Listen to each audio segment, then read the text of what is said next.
মানুষ বাইরে অভিনয় করে, মানুষ সমাজের মানুষের সাথে বাইরে একটা অভিনয় করে। কোন কোন ক্ষেত্রে আমরা নিজেরাই নিজেদের সাথে অভিনয় করি। কথা সাহিত্যিক হুমায়ুন আহমেদের নাম শুনেছিলেন? শুনেছেন? ইন্তেকাল করেছেন। তিনি তার বইয়ের মধ্যে লিখেছিলেন যে এই পুরো দুনিয়াটা হচ্ছে অভিনয়ের মঞ্চ। কথা সাহিত্যিক তিনি বলছেন তার মতো করে এই পুরো দুনিয়াটাই অভিনয়ের মঞ্চ, আর আমরা সবাই নিজ নিজ জায়গায় অন্যের সাথে অভিনয় করছি। কোনো কোনো ক্ষেত্রে আমরা নিজেরা নিজেদের সাথে অভিনয় করছি। তিনি বলছিলেন আমরা সবাই অভিনেতা, আর সবচেয়ে বড় অভিনেতা হচ্ছে পলিটিশিয়ানরা, কারণ তাদেরকে অনেক বড় মঞ্চে অভিনয় করতে হয়। এটা আমার কথা না, হুমায়ুন আহমেদের কথা, পড়ে দেখেন। তো আল্লাহ পাক পাঠিয়েছেন তার ইবাদত করতে, আর এই বস্তুবাদী জগৎ আমাদেরকে ভুলিয়ে দিল কিভাবে? কয়েকটা প্রলোভন দিল। প্রথম প্রলোভন হচ্ছে টাকা, তারপরে জীবনে কি করব প্রতিষ্ঠিত হওয়ার চিন্তা, তারপরে চাই চাই আরো চাই এই একটা আকীদা দর্শন, তারপরে আমার স্ত্রী সন্তান আহার পরিবারের কি হবে, আর আরেকটা দর্শন আছে, এটাকে বলে চারবাক দর্শন। এবং দুঃখের সাথে বলতে হয় আমাদের রবীন্দ্রনাথ ঠাকুর কিন্তু এই দর্শনের মানুষ ছিলেন। চারবাক কিরকম? তার কবিতা পড়লে দেখবেন লেখা আছে, দুহাতে যা পাও হাত পেতে নাও, দুহাতে যা পাও হাত পেতে নাও, বাকির খাতা শূন্য থাক, বাকির খাতা শূন্য থাক। ঠিক চারবাক দর্শন। এটা ফিলোসফি পড়েছেন, এখানে অনেক টিচারও আছেন আমি জানি, তারা এই কথাগুলো বুঝবেন। চারবাক দর্শন কেমন? ঋণ করে ঘি খাও, ঋণ করে ঘি খাও, যতদিন বাঁচবে সুখে বাঁচবে, এটা হলো চারবাক দর্শন। তো দুহাতে যা পাও হাত পেতে নাও, বাকির খাতা শূন্য থাক, মিল আছে না? ঋণ করে হলো ঘি খান, যেভাবে হোক ঘি খান আপনি, মানে ঋণ করে হলো ঘি খান, যতদিন বাঁচবেন সুখে বাঁচবেন। তাহলে এই দর্শনগুলো বস্তুবাদী না? বুঝতে পারছেন কিনা? ম্যাটেরিয়ালিজম, বস্তুবাদিতা, মানে আপনি চোখের সামনে যা দেখছেন এই দুনিয়া, যেভাবে হোক অর্জন করে নেন, বাকির খাতা শূন্য থাক। ইসলামিক কনসেপ্ট এ টোটাল ডিফারেন্ট কনসেপ্ট। ইসলামের ঈমান, আকীদা, ইসলাম, পরকাল, মুহাম্মদ সাল্লাল্লাহু আলাইহি ওয়াসাল্লামের আদর্শ সম্পূর্ণ ডিফারেন্ট। আমরা বলি কি এই দুনিয়াতে আমরা মুসাফির, দুনিয়াতে আমরা কি মুসাফির, কে কতদিন থাকবো কোনো ঠিক নাই। নবীজি বলছেন, হে আব্দুল্লাহ বিন ওমর, তুমি দুনিয়াতে মুসাফিরের মতো থাকো, সকালবেলা উঠলে সন্ধ্যার অপেক্ষা করো না, সন্ধ্যাবেলা হলে সকালের অপেক্ষা করো। দর্শনের মধ্যে কত পার্থক্য না? আকাশ পাতাল পার্থক্য না? এখন যদি এই বস্তুবাদী দর্শন দিয়ে আপনি চলাফেরা করেন, তাহলে তো আপনার লাইফের অ্যাম্বিশন হবে একটা ফ্ল্যাট, আর ওটা এনি হাও আপনাকে অ্যাচিভ করতে হবে, legal way or illegal way, আপনাকে অ্যাচিভ করতেই হবে, অ্যাচিভ করতেই হবে, যেহেতু আপনার মোটিভটা হচ্ছে ম্যাটেরিয়ালিজম, বস্তুবাদিতা। আর নবী সাল্লাল্লাহু আলাইহি ওয়াসাল্লাম কি বলছেন? সকালে ঘুম থেকে উঠলে সন্ধ্যার অপেক্ষা করো না, সন্ধ্যাবেলায় থাকলে সকালের অপেক্ষা করো না। তুমি দুনিয়াতে মুসাফিরের মতো থাকো, তোমার যতটুকুতে দুনিয়া চলে যায় এতটুকুতে সন্তুষ্ট থাকো। নবীজি আরো বলছেন, তুমি কখনো উপরের দিকে চোখ দিয়ে হেঁটো না, রাস্তায় যখন হাঁটবে উপরের দিকে দেখো না। লা তানজুরু ইলা মান হুয়া আসফালা মিনকুম, যারা তোমাদের উপরে আছে ওদের দিকে দেখো না, বরং তুমি দেখো যে তোমার নিচে কারা আছে। আবার বলছি, নবীজি বলছেন, তোমরা হাঁটবে যখন রাস্তায় চলাফেরা করবে, তোমাদের উপরের দিকে দেখবে না তোমাদের উপরে কারা আছে, অলওয়েজ দেখবা তোমাদের নিচে কারা আছে, তোমাদের চেয়ে খারাপ কারা আছে। এক ভাইকে আপনি দেখবেন আপনি সুস্থ, তার হাত নাই। আরেক ভাইকে দেখবেন আপনি সুস্থ, তার চোখ নাই। এক ভাইয়ের পা প্যারালাইজড হয়ে গেছে, এক ভাইয়ের বডি প্যারালাইজড, একজন হার্টের রোগী, একজন ডায়াবেটিসের রোগী। আপনি সুস্থ আছেন, অথচ ওই ব্যক্তির অনেক টাকা পয়সা আছে, আপনার নাই। এখানে কে ধনী বলেন দেখি, আপনি না সে? আপনার সুস্থতা আছে। আরেক ভাইয়ের অনেক বড় বড় ফ্ল্যাটস, কিন্তু আপনার এতটুকু নাই, ছোট্ট একটা বাসা। আপনার কষ্ট লাগে, আমারও যদি এমন হতো। ওই বাসায় গিয়ে দেখলেন যে ইন্টারনালি সে ব্যক্তি সুখে নাই, তার পরিবারে অশান্তি, হৃদ্যতা, ভালোবাসার বন্ধন নাই, আপনার পরিবারে আছে। একটা রিক্সাওয়ালা সারাদিন রিক্সা চালিয়ে 500-1000 টাকা আর্ন করে বাসায় চলে গেল, গিয়ে বাসা আলু ভর্তা, ডিম ভাজা, ডাল দিয়ে ভাত খাচ্ছে, সুখে আছে দিব্যি, বউয়ের সাথে গল্প করছে, চাঁদ দেখছে। আর সেই তো কবে আপনি ওয়াইফ কিনে চাঁদ দেখেছেন ঠিক নাই, আপনি টাকা অর্জন করার নেশায় বছরের পর বছর স্ত্রী থেকে দূরে আছে, দেখারই সৌভাগ্য হয় না। আসলে সুখ কাকে বলে? সুখটা কি জিনিস? ঢাকাবাসীকে সুখ বোঝানো দরকার। সুখটা কি জিনিস? সুখটা হচ্ছে ইন্টারনাল পিস। যখন আপনি বা আমি নিজেকেও বলছি, যখন আমরা আল্লাহকে পাবো, আল্লাহ পাকের ইবাদতের মধ্য দিয়ে, রাসূলের সুন্নতের মধ্য দিয়ে অল্পে তুষ্ট থাকতে পারবো, যা আছে এতে শুকরিয়া আদায় করব, আপনার চেয়ে সুখী মানুষ দুনিয়াতে কেউ নাই, কেউ নাই দুনিয়াতে। কিন্তু বস্তুবাদিতা আপনাকে এই আকীদা ও আদর্শ থেকে সম্পূর্ণ ডিমোটিভেট করে দিবে। আপনাকে খালি চাই আরো চাই। ওই যে দু হাতে যাবো হাত পেতে নাও, বাকির খাতা শূন্য থাক। আর আমাদের দর্শন দু হাতে যাবো হাত পেতে নাও না, বরং দুনিয়াতে যতটুকু পাও এতটুকুতে সন্তুষ্ট থাকো, বাকির খাতা শূন্য থাক না, বাকির খাতা পূর্ণ হোক। মানে পরকালটা বাকির খাতা না, পরকালের বাকির খাতাটা পূর্ণ হোক। প্রয়োজনে দুনিয়ার সব চলে যায় যাক, প্রয়োজনে দুনিয়ার সব যদি চলেও যায় যাক, তারপরে বাকির খাতা কি হোক? পূর্ণ হোক।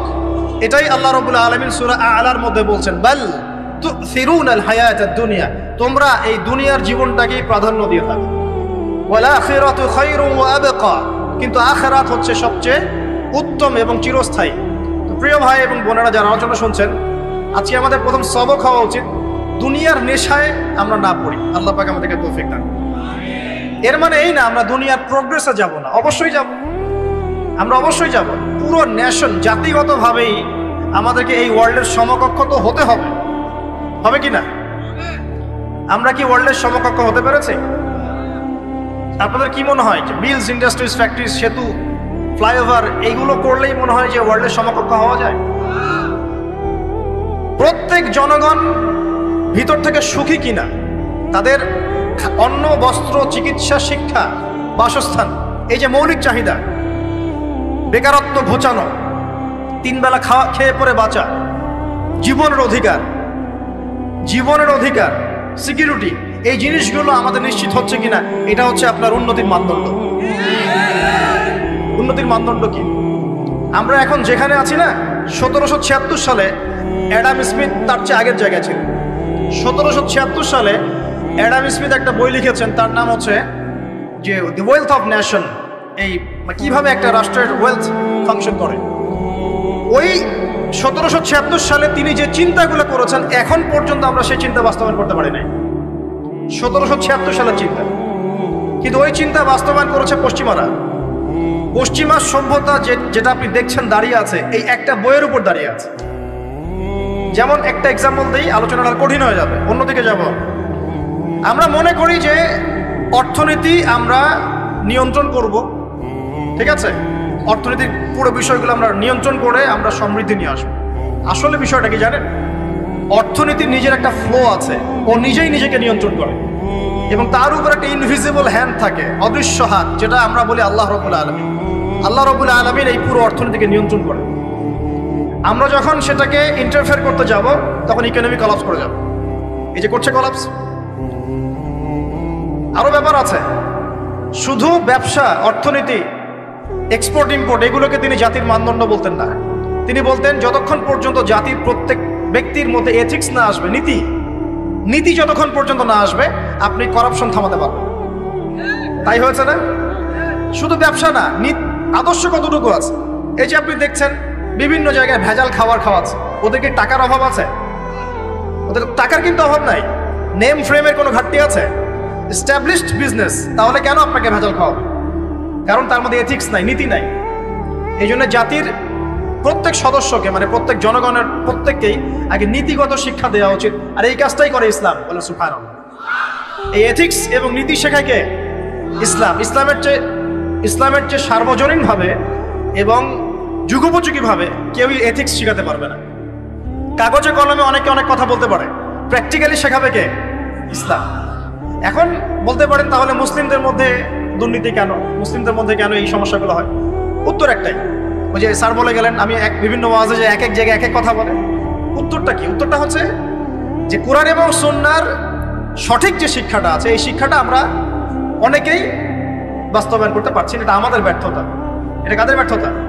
এটা আমাদের ব্যর্থতা। এখানে আমাদের ব্যক্তি স্বার্থ থাকতে পারে, এখানে আমার জ্ঞানের স্বল্পতা থাকতে পারে, আমার ভিতরে অহংকার থাকতে পারে, বা আমি অল্প শিক্ষিত হতে পারি, এবং এমন হতে পারে আমার জ্ঞানটা যুগোপযোগী না। ইসলামিক জ্ঞান আমার মধ্যে আছে, কিন্তু কিভাবে এই জ্ঞান দিয়ে ওয়ার্ল্ডকে ডিল করবো এই জ্ঞানটা আমার মধ্যে নেই। এই কারণে আমরা হয়তোবা ইসলাম কোরআন সুন্নাহ হাতে থাকার পরেও এই সমস্যাগুলো ফেস করছি। প্রথম সমস্যা হচ্ছে বস্তুবাদিতা। আল্লাহ পাক আমাদের সবাইকে যারা আলোচনা শুনছে দুনিয়ার প্রেমিক হওয়া থেকে বাঁচাক বলি আমি। দুনিয়ার প্রেমিক না, প্রেমিক হবো কার? আল্লাহর আখিরাতে। কতটুকু দাম আছে দুনিয়ার? আল্লাহ পাক বলছেন একটা মাছির পাখার সমানও না। একটা মাছির পাখার কি দাম আছে আপনার কাছে? আল্লাহ পাক বলছেন পুরো দুনিয়ার দাম আমার কাছে যদি একটা মাছির পাখার সমান হতো, তাহলে এই দুনিয়াতে কোনো কাফের মুশরিক পানি পান করতে পারত। তার মানে এই দুনিয়াতে যা করো করো, আমার তো কোনো দামই নাই দুনিয়ার। কালকেই তো আমি দুনিয়া ধ্বংস করব। আর ওই যে দুই জাতির কথা বললাম, জিন এবং মানব জাতি, আপনারা সূরা আর রহমান পড়বেন। রহমান নামটা অনেক ব্যাপক, দয়াময়ের নাম, তার মানে আল্লাহ পাক মার্সিফুল, মোস্ট মার্সিফুল। কিন্তু এই সূরা আর রহমানেই একটা ভয়ঙ্কর আয়াত আছে, কি? সানাফরুগু লাকুম আইয়ুহাস সাকালান। হে মানুষ এবং জিন, হে মানুষ এবং জিন, শীঘ্রই আমি তোমাদের দুইটা জাতিকে ডিল করার জন্য ফারেক হচ্ছি, অপেক্ষা করতে থাকো। মানে আল্লাহ পাক কুল্লু ইয়াউমিন হুয়া ফি শাআন, মানে আল্লাহ পাক কি করেন? সব সময় তার কাজে ব্যস্ত আছেন। মহাবিশ্বের তো গ্রহ নক্ষত্র গ্যালাক্সির অভাব নাই, মাখলুকের কোনো অভাব নাই। আল্লাহ পাক প্রত্যেকটা মুহূর্তেই তার কাজে ব্যস্ত আছেন, তার কাজে শানে ব্যস্ত আছেন। কিন্তু এই ব্যস্ততা থেকে ফারেক হবেন কাদের জন্য? মানুষ আর জিনের জন্য।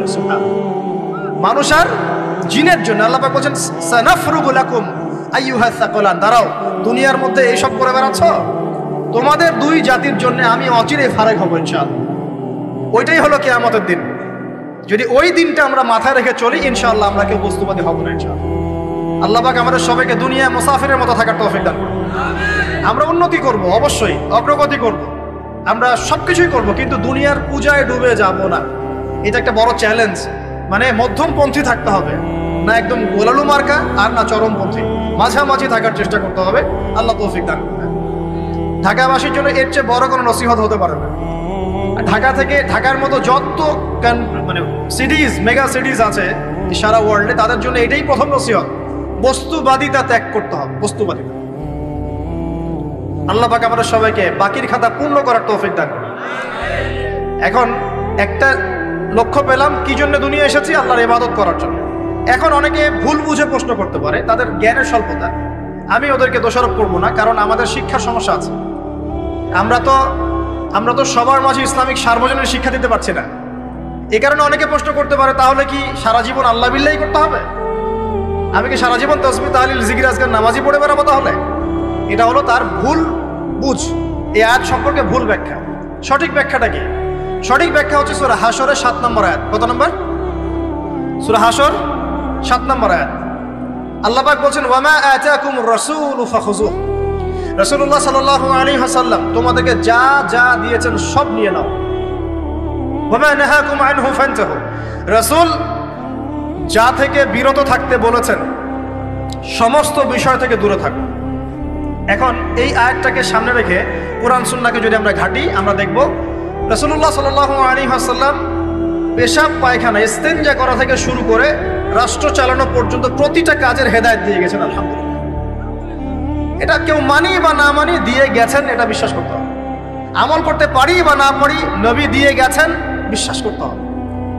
দলিল চাচ্ছেন, আপনি সহিহ বুখারী খোলেন, মুসলিম খোলেন, তিরমিজি, নাসাই, আবু দাউদ এগুলো খোলেন, দেখবেন আপনি ইস্তেনজা করবেন কিভাবে, বসবেন কিভাবে, ঢোকার সময় কোন পা দিয়ে ঢুকবেন, বের হওয়ার সময় কোন পা দিয়ে বের হবেন, ইস্তেনজা করার সময় কথা বলতে পারবেন কিনা, কতটুকু বলতে পারবেন, গোসল কেমন করে করবেন, ওযু কিভাবে করবেন, আপনি আগে কি পা থেকে শুরু করবেন নাকি হাত থেকে শুরু করবেন, কিভাবে নামাজ পড়বেন, আগে গিয়ে কি সিজদা করবেন নাকি ইকামত হবে, আজান হবে, আল্লাহু আকবার তাকবীর দিবেন, কিভাবে নামাজ শেষে বের হয়ে আপনি ব্যবসায় চলে যাবেন, কিভাবে আপনি ব্যবসা করবেন, কিভাবে চাকরি বাকরি করবেন, সমাজের মানুষের সাথে মেলামেশা করবেন, মানুষকে দিনের দাওয়াত দিবেন, ইভেন কিভাবে আপনাকে যদি আল্লাহ ক্ষমতা দেন আপনি কিভাবে সোসাইটি মেনটেন করবেন, সমাজ এবং রাষ্ট্র মেনটেন করবেন, প্রতিটা হেদায়েত খুঁটিনাটি কোরআন এবং সুন্নাহ দিয়েছে আমাদেরকে। এই বিশ্বাস আগে রাখতে হবে। এই বিশ্বাস না রাখলে কেউ মুসলিম হতে পারবে না। I am very sorry to say, এই বিশ্বাস না করলে কেউ মুসলিম হতে পারবে না। আগে বিশ্বাস, তারপরে কাজ করতে পারেন কিনা সেটা পরের ইস্যু। এবং আমি বলে দিচ্ছি, এই যুগে আপনি 100% পারবেন না। সিম্পল, এই যুগে আপনি 100% পারবেন না, এটা স্বাভাবিক। কারণ এই পুরো বিশ্বটা তো ইসলামাইজড না। পুরো বিশ্ব কি ইসলামাইজড? বরং পুরো বিশ্বটা কুফরের উপর আছে। কিসের উপর আছে? পুরো ওয়ার্ল্ডটাই কুফরের উপর আছে, পুরো ওয়ার্ল্ডটাই। একটা এক্সাম্পল আমি প্রমাণ করতে পারি, একটা এক্সাম্পল খালি। আল্লাহ পাক বলছে সূরা মুলক, রাতের বেলা পড়তে হয় না সূরা মুলক? রাতের বেলা সূরা মুলক পড়তে হয়, যে পড়বে তার কবরের আযাব হবে না ইনশাআল্লাহ। কবরের আযাব থেকে আল্লাহ পাক তাকে বাঁচাবেন ইনশাআল্লাহ। সূরা মুলক তেলাওয়াত করতে হবে রাতের বেলা।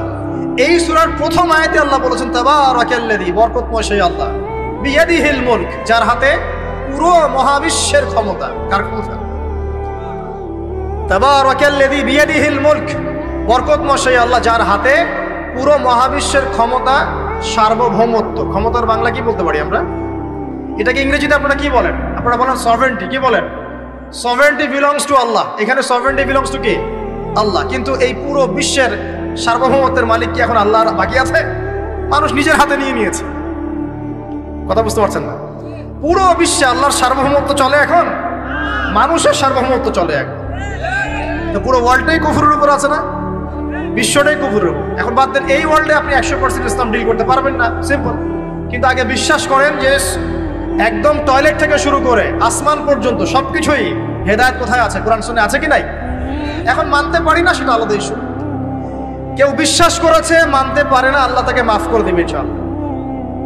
বিশ্বাস করেছি, মানতে পারিনি, আল্লাহ মানে বিশ্বাস করেছি, আমল করতে পারি নাই, হে আল্লাহ আমল করতে গিয়েছি, প্রতিবন্ধকতা পেয়েছি, সমাজ এমন ছিল না, বিশ্ব এমন ছিল না, আমি পারি নাই, আল্লাহ মাফ করে দাও। ইনশাআল্লাহ আল্লাহ মাফ করে দেবে ইনশাআল্লাহ। কারণ আল্লাহ পাক বলেছেন, কারো আমল নামায় যদি শিরকের পাপ না থাকে, যে কোনো গুনাহ আল্লাহ যাকে ইচ্ছা মাফ করে দেবে। আমল নামায় এখানে শিরকের পাপ রাখা যাবে না, যে কোনো গুনাহ আল্লাহ যাকে ইচ্ছা মাফ করতে পারেন। বুঝাচ্ছি, মনে করেন একজন জেনা করেছেন, আল্লাহ মাফ করুন। ওই জেনাকার ব্যক্তি যদি বিনা তওবাতেও মারা যায়, তওবা করে নাই, বিনা তওবাতেও মারা যায়, কাল কিয়ামতের মাঠে আল্লাহ পাক তাকেও মাফ করতে পারেন। আল্লাহু আকবার। কিন্তু একজন ব্যক্তি শিরক করেছে, তওবা না করে মারা গেছে, আল্লাহ তাকে মাফ করবে। এখন শিরকের পাপ ছাড়া যে কোনো পাপ আল্লাহ মাফ করবেন ইনশাআল্লাহ। সো আগে আকীদা পোষণ করি যে হ্যাঁ, কোরআন সুন্নাহয় সবকিছুর সমাধান আছে আলহামদুলিল্লাহ। এখন আমি আমল করতে গিয়ে হয়তো পারছি না, এখন আমার বিশ্বাস চলমান বিশ্বের সাথে সাংঘর্ষিক হচ্ছে, এবং এই বিশ্বাসকে দমিয়ে দেওয়ার জন্য কি করা হচ্ছে? এই বস্তুবাদিতার মতো আদর্শগুলো আপনার সামনে তোলা হচ্ছে। এখানে উত্তরটা কি? এখানে উত্তরটা হচ্ছে, দেখুন, ইবাদত মানে শুধুমাত্র নামাজ, রোজা, হজ, যাকাত নয়। ইবাদত মানে শুধুমাত্র নামাজ, রোজা, হজ, যাকাত নয়, বরং আমার জীবনের প্রতিটা সেক্টরই ইবাদত বলে কাউন্ট হবে যদি আমি সেই কাজটাকে নবীর সুন্নাত অনুযায়ী করতে পারি। আমার কথা কি বুঝতে পারছেন? এই হলো ব্যাখ্যা, ওয়ামা খালাকতুল জিন্না ওয়াল ইনসা ইল্লা লিয়াবুদুন। আমি জিন আর মানুষকে শুধু আমার ইবাদত করার জন্যই সৃষ্টি করেছি। আপনার ইস্তেনজা করাটা ইবাদত। সুবহানাল্লাহ। আমার ইস্তেনজা করা কার প্রয়োজন? আমার না ইসলামের, না আল্লাহ পাকের? ইস্তেনজা কার জন্য করি? আমার প্রয়োজন। আমাকে এখন ইস্তেনজা করতে হবে, কষ্ট দিচ্ছে আমাকে। খাবার খাবেন, কার জন্য খাচ্ছেন? আমার জন্য নয় কি? আমার জন্য। আপনি ব্যবসা করছেন, কার জন্য? আমার জন্য, আমার স্ত্রী সন্তান, আমার পরিবারের জন্য। আপনি সমাজ চালাচ্ছেন কার জন্য? আপনার জনগণের জন্য। এখানে স্বার্থ কার? মানুষের না আল্লাহ? আমার স্বার্থ, আমার স্বার্থে আমি এই সব কাজগুলো করব, নবীর সুন্নাহ অনুযায়ী করব, তাহলে দুনিয়াবি কাজগুলোতেও আল্লাহ পাক নেকি দিয়ে দিবেন ইনশাআল্লাহ। কেমন দুনিয়াবি কাজ? স্ত্রী সহবাস করা, স্ত্রীর সাথে ভালোবাসা, প্রণয় বিনিময়। আপনি স্ত্রীর দিকে তাকিয়েছেন, নেকি হয়েছে। স্ত্রীর হাতটা ধরেছেন, নেকি হয়েছে। স্ত্রীকে আদর করেছেন, নেকি হয়েছে। তার মুখের মধ্যে ভাত তুলে দিয়েছেন, নেকি হয়েছে। আপনার ছেলেকে আদর করে কোলে নিয়েছেন, নেকি হয়েছে। মা ছেলেকে দুধ পান করাচ্ছে, নেকি হচ্ছে। আপনি ভাইকে 5টা টাকা দিয়ে সহযোগিতা করলেন, নেকি হচ্ছে। একজন এসে বসতে পারছে না, জায়গা ছেড়ে দিলেন, নেকি হচ্ছে। ইভেন রাস্তায় হাঁটছেন, এক মুসলিম ভাইয়ের সাথে সাক্ষাৎ হলো, সালাম দিলেন, মুচকি হাসি দিলেন, নেকি হয়ে গেল। তাহলে আমরা কিভাবে বলতে পারি যে ইসলাম কি শুধু নামাজ, রোজা, হজ, যাকাতকেই স্বীকৃতি দেয়? এগুলো করতেই দুনিয়াতে আসছি, নাকি সব কাজই ইবাদত? আমার আলোচনা কি কঠিন হয়ে যাচ্ছে? আমাদের জীবনের প্রতিটা কাজই ইবাদত, যদি সেটা রাসূল সাল্লাল্লাহু আলাইহি ওয়াসাল্লামের সুন্নাহ মতো করা হয়। 3টা জিনিস খেয়াল রাখতে হবে। কয়টা জিনিস ভাই? এক, সেই ইবাদত হতে হবে আল্লাহর সন্তুষ্টির জন্য। এই যে আমি স্ত্রীর মুখে ভাত তুলে দিচ্ছি, তার কাছ থেকে কিছু পাওয়ার আশায় নয়। আমি দিচ্ছি আল্লাহর সন্তুষ্টির জন্য। আমি যে একজন মুসলিম ভাইকে হাসি মুখে সাক্ষাৎ করলাম, ও আমাকে ভালো বলবে, পরে আমাকে হেল্প করবে, এমন এই জন্য নয়, আল্লাহ পাক সন্তুষ্ট হবেন তাই। আমি নামাজে দাঁড়িয়েছি, লোকে আমাকে ভালো বলবে এই জন্য দাঁড়াই নাই, দাঁড়িয়েছি কেন? যাতে আল্লাহ আমাকে কাল কিয়ামতের মাঠে বাঁচান। আমি দাড়ি ছেড়ে দিয়েছি কেন? মানুষ আমাকে হুজুর বলবে তাই, এই জন্য নয়, বরং আল্লাহর রাসূলের সুন্নাত জীবিত করেছি, ইনশাআল্লাহ আমি 50 জন শহীদ সাহাবীর নেকি পাবো ইনশাআল্লাহ। কেন আমি টাকনুর নিচে কাপড় পরছি না? কারণ কি মানুষ আমাকে বলবে নতুন ফ্যাশন? না, আমি এই কারণে পড়ছি যাতে রাসূল সাল্লাল্লাহু আলাইহি ওয়াসাল্লাম কাল কিয়ামতের মাঠে এই সুন্নাহর উপর আমল করার জন্য আমার পক্ষে সুপারিশ করে। আমার ইবাদত, আমার পর্দা, আমার পরিবার, আমার ব্যবসা, আমার অর্থনীতি, আমার পলিটিক্স সবকিছু আল্লাহর জন্য করব, এই একটা হলো মূলনীতি ইবাদত কবুল হওয়ার। 1 2 সেই আমলটা হতে হবে রাসূলের সুন্নাহ মোতাবেক, অন্য কোনো পদ্ধতিতে নয়। মনে করেন আমি একজন খুব বড় বুজুর্গ হয়ে গেছি, নাউজুবিল্লাহ, না আমরা এত বড় বুজুর্গ হয়ে যাই নাই, যে টাইটেলগুলো আপনারা দেন এগুলোর কোনো প্রয়োজনও নাই। এখন একজন বড় বুজুর্গ এসে যদি আপনাকে কোনো ইবাদতের পদ্ধতি শিখিয়ে দেয় যে এই পদ্ধতিতে ইবাদত করো অনেক ভালো হবে, কিন্তু ওই পদ্ধতির সাথে রাসূলের এবং সাহাবীদের পদ্ধতির কোনো মিল নাই, মুখরোচক মনে হলো, দেখতে সুন্দর মনে হলো এবং অনেক মানুষ তা করছে এরকম দলিল থাকলেও সেই কাজটা করা যাবে না। কারণ কি? কারণ সেই কাজটা রাসূল সাল্লাল্লাহু আলাইহি ওয়াসাল্লামের সুন্নাহ মাফিক হয়নি। আল্লাহ রাসূল করেন নাই, সাহাবীরা করেন নাই, বাস আমি করব না, সিম্পল। ইমামরাও করেন নাই, পরবর্তী জেনারেশনের কেউই করেন নাই। এখন যত ভালো টাটকা মজা লাগুক, দেখতে সুন্দর লাগুক, বহু মানুষ করছে, এইসব দলিলে ইসলাম টিকবে না। আল্লাহ পাক বোঝার তৌফিক দান করুন। 1 নম্বর শর্ত আল্লাহর সন্তুষ্টির জন্য হতে হবে। 2 নম্বর রাসূলের পদ্ধতিতে হতে হবে। 3 নম্বর খুব ডিফিকাল্ট, 3 নম্বরটা বেশি ডিফিকাল্ট। প্রথম 2টা পার হয়ে গেলেও 3 নম্বরে গিয়ে আমরা আটকে যাচ্ছি আর কি। বলবো? রাগটা করবেন না তো? 3 নম্বর হচ্ছে রিজিক হালাল হতে হবে। রিজিক হালাল হতে হবে। পশ্চিমের আদলে গড়া এই পুরো বিশ্বের বেশিরভাগ মানুষের রিজিক এখন হারাম। কেন হারাম? কারণ কোনো না কোনোভাবে আমরা সুদের সাথে সম্পৃক্ত হয়ে যাচ্ছি, কোনো না কোনোভাবে। আর নবীজি অনেক আগেই বলেছিলেন, 1400 বছর আগে, যে একটা জামানা তোমাদের সামনে আসবে, যে মানুষ সুদ খেতে চাইবে না তার গায়েও সুদের ছিটাফাটা গিয়ে লাগবে। লাগছে কিনা? এখন আপনি খেতে চাইবেন না, আপনাকে মেসেজ পাঠিয়ে দেওয়া হবে আপনার অ্যাকাউন্টে এত টাকায় যোগ হয়েছে। কি করবেন এখন? টাকাটা আপনি সুদের টাকা। সুদের টাকা মানে কি? 1 দিরহাম যে ব্যক্তি সুদ খেয়েছে সে যেন 36টা মেয়ের সাথে জেনার পাপ করেছে। সহিহ বুখারীর হাদিস, একদম অকাট্য, সহিহ, সনদ সহিহ, এমন না জয়ীফ জাল, এমন নয়। 1 দিরহাম যে ব্যক্তি সুদ খেয়েছে সে যেন 36 বার জেনা করলো, নবী সাল্লাল্লাহু আলাইহি ওয়াসাল্লাম বলেছেন। আর এই হাদিস তো আপনারা জানেন যে সুদের পাপের 73টা শাখা আছে। নিচের শাখা হচ্ছে মায়ের সাথে জেনা করা, মাকে বিয়ে করা, আর উপরের শাখা হচ্ছে আল্লাহ এবং তার রাসূলের সাথে যুদ্ধ করা। এগুলো অবলীলায় করছি আমরা। আর নবীজি বলছেন 4 শ্রেণীকে আমি অভিশাপ দিয়ে গেলাম। আল্লাহর নবী অভিশাপ দিয়ে গেলেন মানে সে জাহান্নামে যাবে, কোনো অবস্থাতেই জান্নাতে যাবে না, ইল্লা মা শা আল্লাহ। 1 যে সুদ খায়, 2 যে সুদ দেয়, 3 সাক্ষী থাকে, 4 লিখে রাখে। এখন বলেন এই সিস্টেমের বাইরে কতজন মানুষ আছে? এর বাইরে আবার আছে যাকাত না দেয়া, সম্পদ হারাম হয়ে যাচ্ছে। এর উপর আবার আছে ঘুষ যা না দিলে অনেক সময় চাকরি বাকরি হয় না। আর আস্তে আস্তে এগুলো আমরা ট্রেডিশন বানিয়ে নিয়েছি। এক সময় আমরা শোনেন এটাকে বলা হয় নিউট্রালাইজেশন, মানে স্বাভাবিকীকরণ। খুব কঠিন টার্ম বলে ফেলছি মনে কিছু কিছু। যেমন আগে ধর্ষণ হলে আমরা খুবই সোচ্চার ছিলাম এবং সারা এলাকা ফেটে যেত, এত বড় কথা। কেউ মাপে কম দিলে, ধরা পড়লে চক্ষু লজ্জায় সে সমাজে চলতে পারতো না। কেউ চুরি করলে চক্ষু লজ্জায় বের হতে পারতো না।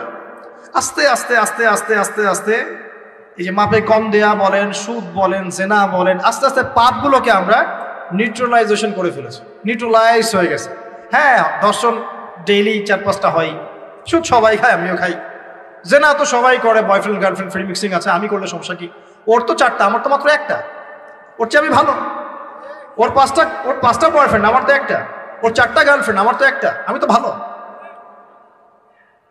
আমার ছেলে খুব ভালো, শুধু মাঝে মাঝে একটু ড্রিঙ্কস করে, ব্যাপারটা এরকম আর কি। তো এই যে পাপকে নিউট্রালাইজেশন করা হচ্ছে আস্তে আস্তে, স্বাভাবিকীকরণ। এই ফ্লোতে আমরা মোটামুটি সবাই পড়ে গিয়ে এখন রিজিক হারাম হয়ে যাচ্ছে। ঘুষ দিতে হয়, না চাকরি হবে না। আবার দেখেন, জাকাত না দেওয়ার মধ্য দিয়ে রিজিক হারাম করে ফেলছি, সুদ খাওয়ার মধ্য দিয়ে করছি, ঘুষ নেওয়ার মধ্য দিয়ে করছি, কোনো কোনো ক্ষেত্রে করাপশন, অন্যের সম্পদ আত্মসাতের মধ্য দিয়ে করছি। এর বাইরে যারা ব্যবসা করছি, আমরা যে দুধে দেওয়া তুলসী পাতা এমনও নয়, কোনো কোনো সময় মাপে কম দিচ্ছি। এই যে টাটকা জিনিস বলে ভেজাল খাওয়াচ্ছি, 3 দিনের বাসি তেল দিয়ে ইফতার রান্না করে খাওয়াই দিবে, বলবে একদম টাটকা জিনিস। রমজান মাস আসছে সামনে না, কত যে মানুষ বের হবে যারা তারাবির নামাজ পড়বে একদম 20 রাকাত, ওখানে রাকাত নিয়ে ঝগড়া হবে। ঠিক ওরাই যখন দেখবেন বিকালে দুপুরে ইফতার বিক্রি করবে, বিভিন্ন পণ্য বিক্রি করবে, দেখবেন যে দুনিয়ার বাসি পচা আপনাকে খাওয়াই দিবে। এই শ্রেণীর মানুষের ধারণা যে লা ইলাহা ইল্লাল্লাহ শুধু মসজিদে আছে, বাজারে নাই। এটা ধারণা, লা ইলাহা ইল্লাল্লাহ মুহাম্মাদুর রাসূলুল্লাহ, এটা মসজিদে আছে, বাজারে, সমাজে, অন্য জায়গায় নাই। এটা তাদের ধারণা।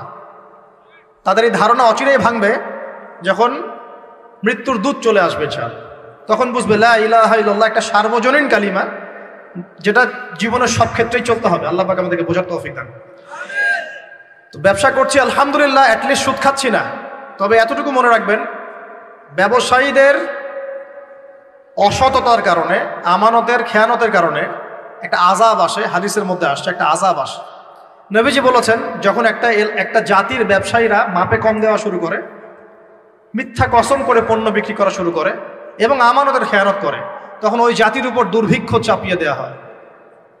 কি চাপিয়ে দেওয়া হয়? দুর্ভিক্ষ চাপিয়ে দেওয়া হয়।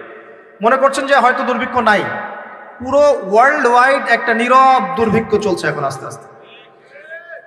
সকালে একটু আগে বলেছিলাম না, গরিব মানুষ আলু ভর্তা, ডাল আর ডিম ভাজা দিয়ে ভাত খেত আগে। এখন তারা বলে আমরা ডিমই দেখতে পারি না চোখে।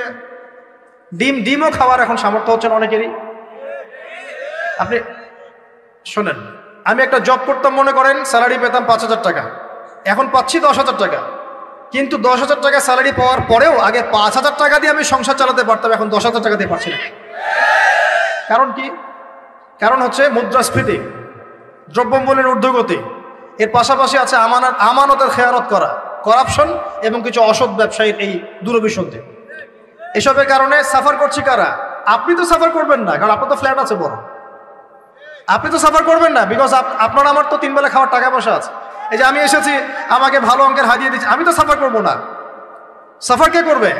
সাফার করবে রিক্সাওয়ালা ভাই, ভ্যানওয়ালা ভাই, এই যে রাস্তাঘাটে যারা আশপাশে বাসা করে আছে, যারা দারিদ্র্য সীমার নিচে আছে, এদের সংখ্যা কত আপনার মনে হয়?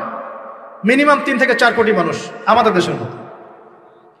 মনে হচ্ছে পপুলেশনটা কম? উমর রাদিয়াল্লাহু আনহু বলতেন, আমি ভয় করি যদি আমার অধীনে একটা মেষপালক, মানে যে মেষ চড়ায়, এই মেষপালক এবং তার মেষ যদি না খেয়ে মারা যায়, আমি ভয় করি আল্লাহ কাল কিয়ামতের মাঠে আমাকে দাঁড় করিয়ে বলবেন, হে ওমর, তোমার তত্ত্বাবধানে এই ব্যক্তি না খেয়ে মরল কেন? এগুলো হিস্ট্রি হয়ে গেছে জাদুঘরে। এগুলো কোথায়? যা মিউজিয়ামে, হিস্ট্রি মিউজিয়ামে। কিন্তু এটাই ইসলাম। এখন সলিউশন কি? একটু এই জায়গায় কথা বলে সামনে যাই, একটু মনোযোগ দেন। সলিউশনটা কি? প্রথম কথা হচ্ছে আমাদের সবাইকে আমানতদার হতে হবে ভাই, প্লিজ। যে যার জায়গা থেকে আমানতের পরিচয় দিয়ে আল্লাহ পাক তৌফিক দান করুন। 2 নাম্বার, অল্পে তুষ্ট থাকার চেষ্টা করতে হবে। অল্পে তুষ্ট থাকার চেষ্টা করি, আল্লাহ তৌফিক দান করুন। 3 নাম্বার, কোনো প্রকার সম্পদ অপচয় করা যাবে না। কোনো প্রকার সম্পদ, না ব্যক্তিগত, না সোশ্যাল, না আমরা জনগণ, রাষ্ট্রীয় সম্পদ, কোনোভাবেই সম্পদ অপচয় করা যাবে না। আমরা প্রচুর অপচয় করি, প্রচুর। আমরা জনগণরাই করি। আমরা কি দুধে দেওয়া তুলসী পাতা মনে করছেন নাকি? জনগণ দুধে দেওয়া তুলসী পাতা মনে করছেন? কে বলেছে মাপে কম দিতে? ওকে সরকার ফোর্স করেছে? ও দিল কেন? কে পাপে? এখানে কার দোষ বলেন? আমরা অলওয়েজ আঙ্গুল উপরের দিকে, সবার আগে আঙ্গুল হবে এই দিকে, নিজের দিকে। আমরা অলওয়েজ মানুষের ফেস দেখার চেষ্টা করি। আগে ফেস দেখবো, আয়নায় নিজের ফেস, তারপরে মানুষের ফেস। আমরা মাপে কম দিই। আমরাই তো সুদ খাচ্ছি, আমরাই ঘুষ নিচ্ছি, আমরা দুর্নীতি করছি, আমরা মানুষের সম্পদ অন্যায়ভাবে হস্তক্ষেপ করছি, আমরা রাষ্ট্রের সম্পদ অপচয় করছি, আমরা সিগন্যাল দিয়েছে, আপনি মানলেন না, তো সিগন্যাল দিয়েছে মানলেন না, এখানে তো আপনি খেয়ানত করলেন। টোল দিয়েছে, টোল, আপনি ফুস করে গাড়িটা টান দিয়ে চলে গেলেন, আপনি তো খেয়ানত করলেন এখানে। এই ট্যাক্স তো রাষ্ট্রের পাওনা ছিল, দীর্ঘদিন বিল পড়ে আছে, আপনি দিচ্ছেন না বিল, ট্যাক্সের টাকা দিচ্ছেন না, বিল দিচ্ছেন, আপনি তো খেয়ানত করছেন। এই হিউজ অ্যামাউন্ট অফ যদি করাপ্টেড মানিগুলোকে এক জায়গায় করা যায় না, বাংলাদেশ হবে নিউ ইয়র্ক, একদম এক থেকে নিউ ইয়র্ক।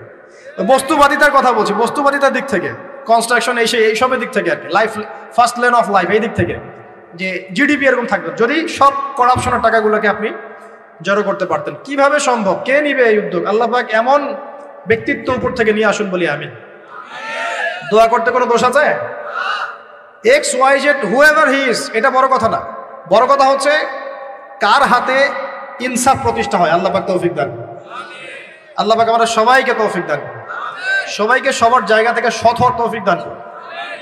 আল্লাহ পাক সবার আগে আমাকে সৎ হওয়ার তৌফিক দান করুন এবং আপনাদের সবাইকে সৎ হওয়ার তৌফিক দান করুন। আগে ভালো মানুষ হই, আগে ভালো মানুষ হই।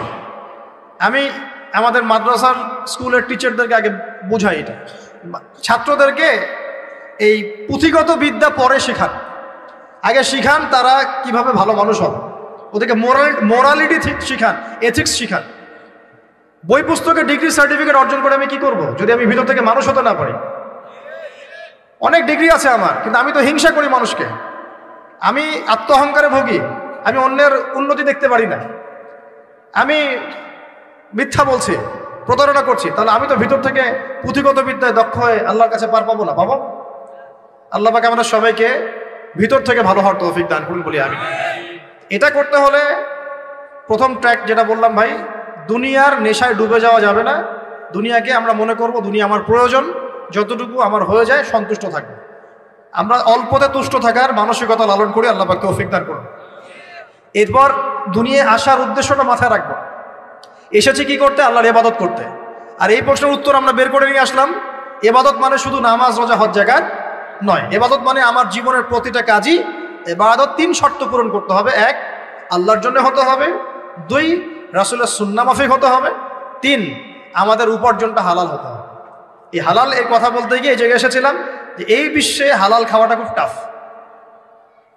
টাফ, কিন্তু অসম্ভব না। এখানে এই আয়াতের উপর আমল করলেই ইনশাআল্লাহ আল্লাহ মাফ করে দিবেন। সেটা হলো ফাত্তাকুল্লাহা মাসতাতা'তুম, ফাত্তাকুল্লাহা মাসতাতা'তুম। আল্লাহ পাক বলেছেন তোমরা সাধ্য মতো আল্লাহকে ভয় করো, তোমরা সাধ্য মতো ভয় করো। আমি বেঁচে থাকার চেষ্টা করি, আল্লাহ ওই চেষ্টাটাই দেখবেন ইনশাআল্লাহ।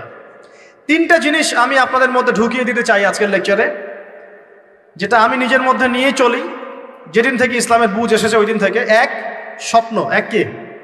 স্বপ্ন। আপনি স্বপ্ন দেখতে শেখেন, ড্রিম বিগ, আপনি বড় স্বপ্ন দেখতে শেখেন। স্বপ্ন দেখেন যে ইনশাআল্লাহ একদিন পুরো বাংলাদেশ কেন পুরো বিশ্বে ইসলামের জয় জয়কার হবে ইনশাআল্লাহ।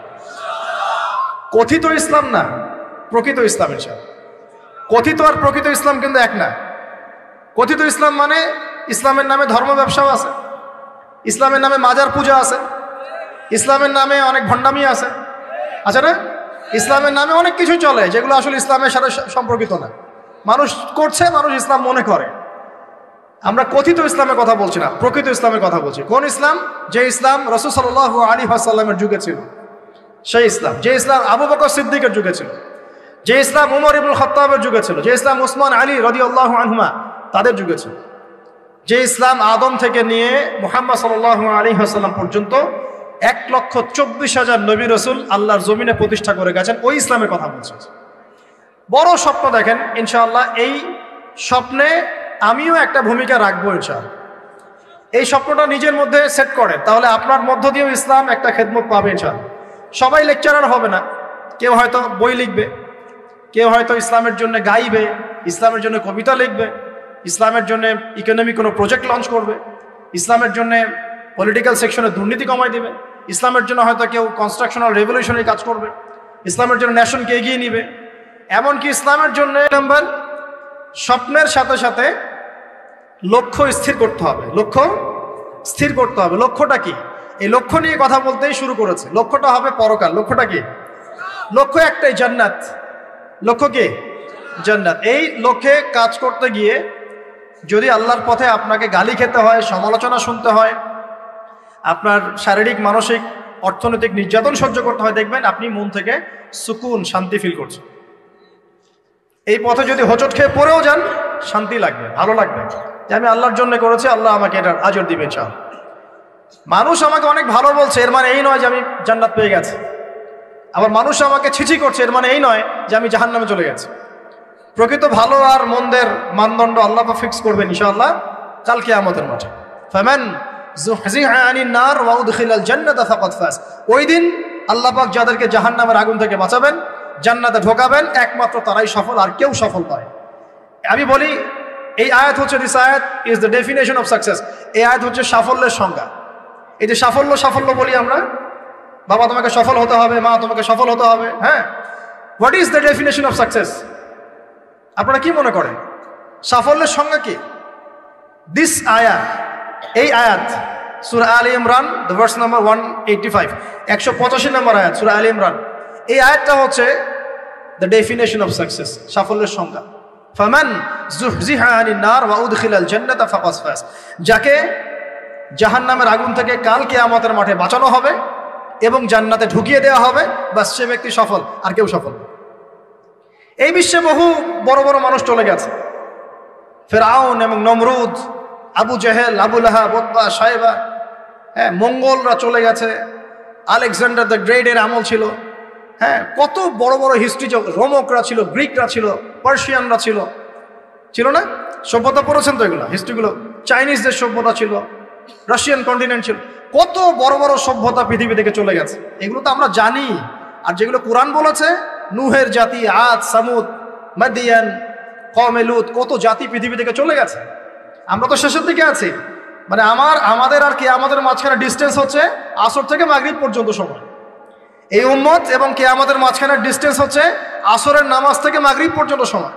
নবীজি বলছেন এরকম, এই আঙ্গুল থেকে এই আঙ্গুল যেমন দূরত্ব, আমার আর কিয়ামতের মাঝখানে এতটুকু দূরত্ব। তো হিস্ট্রি তো শেষ, আমরা শেষের দিকে আছি। শেষের দিকে আসবে দাজ্জাল, ইয়াজুজ মাজুজ, ঈসা ইবনে মারইয়াম, ইমামুল মাহদি। আস্তে আস্তে ইসলামী খেলাফা রিস্টোর হবে, মানুষ আবার খারাপ হবে, ওদের সামনে কিয়ামত হবে। That's all. পশ্চিম দিক থেকে সূর্য উঠবে, এগুলো বাকি আছে। আর ভূমিকম্প, কিছু ভূমিকম্পের বছর, বড় বড় কিছু প্রাকৃতিক বিপর্যয় বাকি আছে। এই ব্যক্তি সফল হতে পারবে না যদি কাল কিয়ামতের মাঠে জাহান্নাম থেকে বাঁচতে না পারে। যদি সে কাল কিয়ামতের মাঠে জাহান্নাম থেকে বাঁচতে পারে, জান্নাতে যেতে পারে, সে সফল ইনশাআল্লাহ। আমি একটা এক্সাম্পল দিচ্ছি। রাসূল সাল্লাল্লাহু আলাইহি ওয়াসাল্লাম বলেছেন, সবচেয়ে সুখী মানুষটাকে, পৃথিবীর সবচেয়ে সুখী মানুষটাকে কাল কিয়ামতের মাঠে আল্লাহ পাক এক মুহূর্ত সময়ের জন্য জাহান্নামে ঢুকাই দেবে। কতটুকু সময়? এক মুহূর্ত। আল্লাহ পাক জানেন কতটুকু সময়। এরপর তাকে বের করে বলবেন, দুনিয়াতে সুখে ছিলা? সে বলবে, আল্লাহ সুখ কি জিনিস আমি জানি না, সুখ কাকে বলে আমি জানি না, সুখ কি আমি সেটা জানি না। আল্লাহ সুখ কাকে বলে আমি সেটা জানি না। আর এই পৃথিবীর সবচাইতে নির্যাতিত, নিপীড়িত এবং দুঃখ ক্লেশে ভরা মানুষটাকে আল্লাহ পাক এই এক মুহূর্তের জন্য জান্নাতে ঢুকিয়ে দেবে, দিয়ে বের করে নিয়ে আসবে। বলবেন যে দুনিয়াতে দুঃখে ছিলা, কষ্টে ছিলা? এই ব্যক্তি বলবে, আল্লাহ কষ্ট কি জিনিস আমি জানি না, কষ্ট কাকে বলে আমি কষ্টের সংজ্ঞাই জানি না। এই ব্যক্তির তাকদিরে কি হবে পরে? এই ব্যক্তি জান্নাতের ওই যে আরাফ নামক জায়গায় দাঁড়িয়ে থাকবে, চেহারাটা ঘুরিয়ে দেওয়া হবে জাহান্নামীদের দিকে। সে বলবে যে আল্লাহ চেহারাটা খালি আমাকে জান্নাতের দিকে ঘুরায় দাও, আমি জান্নাতে যেতে চাচ্ছি না, খালি চেহারাটা ঘুরায় দাও, বাস এনাফ। আল্লাহ বলবেন আর কিছু চাবো না? তো না, আর কিছু চাবো না। ঠিক আছে, চেহারা ঘুরাই দেওয়া। এবার চেহারা জান্নাতের দিকে ঘুরে আসে, জান্নাতের ঘ্রাণ, জান্নাতের নেয়ামতের স্নিগ্ধতা সব পাচ্ছে সে। এবার বলছে আল্লাহ শুধু দরজার কাছে নিয়ে যেয়ে রেখে দাও, ঢুকতে চাবো না। আল্লাহ বলবেন যে এইবার কথা দিয়ে কথা রাখবা? ঠিক আছে, জান্নাতের দরজার সামনে গিয়ে রেখে দাও। ও বেচারা দরজা ধরে দাঁড়ায় আছে, চিন্তা করবে, ও ভাববে, ওই সময় সে ভাববে, হাদিসে এত স্পেসিফিকলি আসছে, সে ভাববে যে আর কিভাবে আল্লাহকে বলবো, আল্লাহ তো এতদূর পর্যন্ত নিয়ে আসলেন। এরপর বলবে যে জাস্ট একটু উকি দিব, আল্লাহ খালি একটু উকি দিতে, ঢোকানোর দরকার নেই, খালি উকি দিব। আল্লাহ পাক বলবেন, দেখো আদম সন্তান তোমরা কিন্তু কথা খুব কম রাখো, আদম সন্তান তোমরা কথা দিয়ে কথা রাখতে পারো না। ওই যে আদম আলাইহিস সালামকে বলা হয়েছিল না, ওয়ালা তাকরাবা হাযিহি শাজারা, তোমরা গাছের কাছে যেও না, তাও তারা গাছের কাছে চলে গেলেন। তোমরা কথা দিয়ে কথা রাখো না। এবার উকি দিয়ে সে বলবে, আল্লাহ এতদূর যখন নিয়ে আসছো, আল্লাহ আমাকে আর এখান থেকে দূরে ঠেলে দিও না, আমাকে ঢুকাই দাও আল্লাহ জান্নাতে। আল্লাহ পাক তাকে জান্নাতে ঢুকাই দিবেন এবং এই দুনিয়ার চাইতে 10 গুণ বড় জান্নাত তাকে দিবেন ইনশাআল্লাহ।